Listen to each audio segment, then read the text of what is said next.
The courtroom is silent. 1,000 eyes fixed on the wooden doors that are about to open.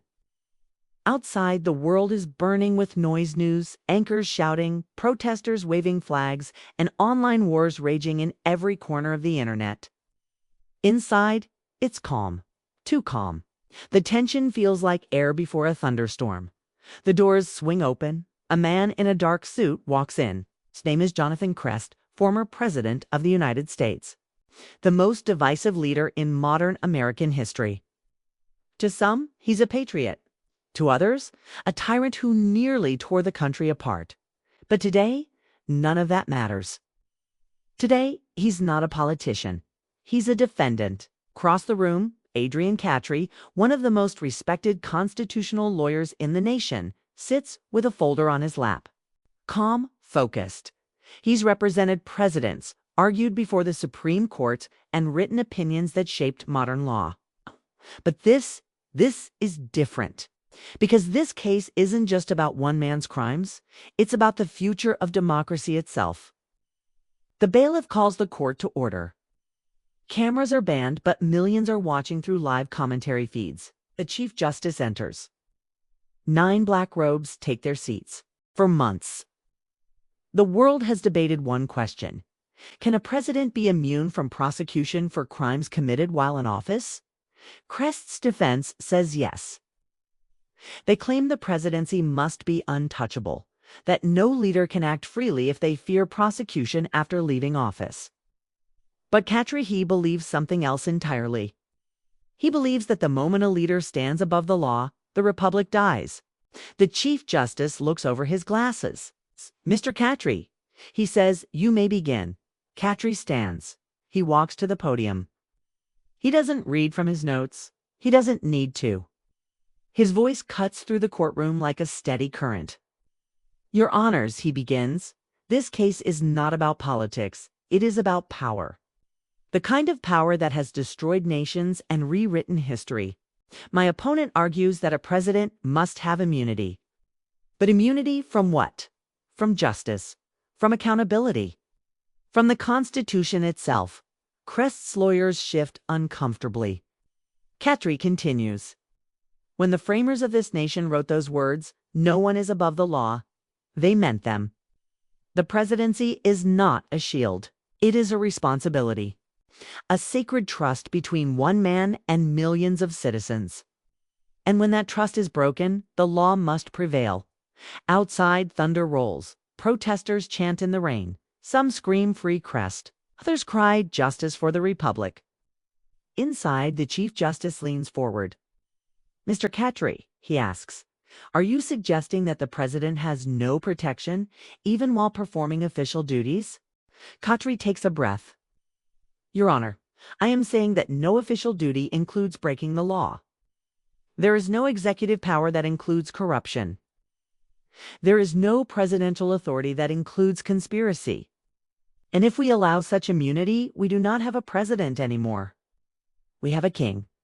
For a moment, silence. Then a ripple of whispers moves through the audience. Crest looks up, his expression hardening. When his turn comes, Crest's lawyer rises a slick, confident figure named Ethan Crow. He steps to the podium, voice dripping with authority. "My client," he says, "acted in the national interest. Every decision he made was part of his duty to protect this nation. The prosecution wishes to criminalize leadership. They want to destroy the presidency itself by subjecting it to political revenge. The argument is smooth, practiced, emotional. Crow knows his audience. The defense's strategy isn't just legal, it's psychological. It's aimed at the millions outside who believe Crest is being persecuted, not prosecuted. History will not remember this as justice, Crow declares. It will remember this as vengeance. When he sits, the courtroom feels electric. Half the observers nod, half scowl. Then it's Catry's turn again. He walks back to the podium slowly, deliberately. "If accountability is vengeance," he says, "then freedom itself is an illusion." He looks straight at the justices. "No nation that allows its leader to act without consequence survives. Rome tried it. France tried it. They all fell. Because when leaders become gods, people become subjects. Hours pass. Arguments build like waves crashing against stone. Legal citations, constitutional history, ethical philosophy all converge into something raw and human. By evening, the world outside has changed. Markets are crashing. Social media is chaos. In New York, massive protests turn violent. In Texas, thousands march carrying signs that read, "No King in America."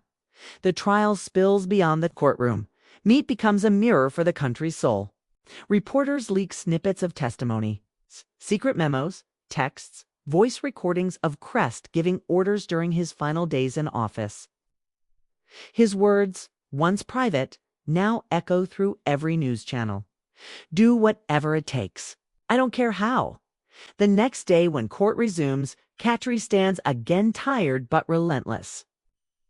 He plays one of those leaked recordings aloud. The room goes silent.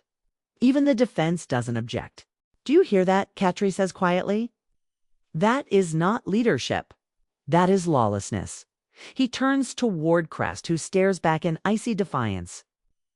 And if we let that voice go unchallenged, then someday, someone far worse will use ITAN to destroy this nation from within. For the first time, Crest speaks. "You think you're saving America?" he says loudly. "You're destroying it. You're turning the presidency into a puppet's chair."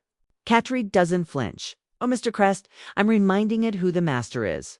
The people." The Chief Justice bangs his gavel. Order. But the moment is burned into history. Clips of that exchange go viral within hours. It becomes the quote of a generation. Over the next several days, the courtroom becomes the arena of democracy itself. Philosophers, senators, historians all watching, all debating. One side sees tyranny disguised as law. The other sees justice finally standing tall. Then comes the final day. Katri stands for closing arguments. The air feels heavy. Every generation faces a test. He begins. This is ours. The question is not whether Jonathan Crest broke the law. The question is whether we still believe in the law at all. Outside, lightning flashes over the Capitol. The sound of thunder rolls through empty streets as America takes a deep breath, uncertain whether it just saved itself or only delayed the inevitable. And somewhere in the distance, a voice rises again, echoing through screens and headlines, reigniting the storm. Because power never dies quietly,